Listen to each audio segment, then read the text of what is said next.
आज बता देते हैं कि हमारे देश के वित्त मंत्रालय की तरफ से एक टैक्स के बारे में कुछ बोला गया है।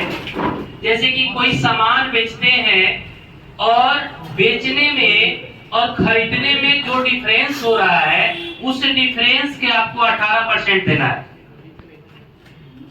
मान लीजिए आप tax paid on sale car, जैसे कि परचेज कार इन 2014 में आपने 6 लाख में कार खरीदा और उसे आप कार को 2024 में 1 लाख में बेच दिया और डिफरेंस अमाउंट हमारा हुआ 5 लाख। 5 लाख हमारा डिफरेंस अमाउंट हुआ। तो अब डिफरेंस अमाउंट पर सरकार बोल रही है कि 18% आपको टैक्स देना पड़ेगा। तो 5 लाख हमारा डिफरेंस अमाउंट हुआ और उस पर 18% हमारा कितना हो गया? 90,000। अब प्रॉफिट ऑन सेल, अब कार पर हमारा सेल कितना होगा? हमने सेल किया 1 लाख में और हमने टैक्स भर दिया 90,000, घटाएंगे तो 10,000। तो बताइए हम वाई सेल का कार को क्यों बेचेंगे?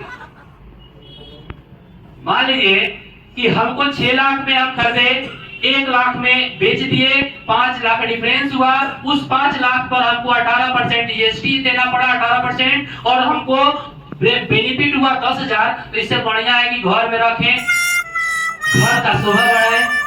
तो टैक्स का यही डिफरेंसेस हमारे वित्त मंत्रालय द्वारा किया गया है। इसको सही तरीके से देखिए और इस पर विचार कीजिए कि क्या ये सही है। और इस पर हंगामा मचा हुआ है। मैं भी अपना सोचा कि एक्सेल के क्लास में आप लोग को बता दें कि ये हमारा डिफरेंसेस इस तरीके से निकलेगा। थैंक यू, आज इतना ही, समझिए इसको बहुत अच्छा।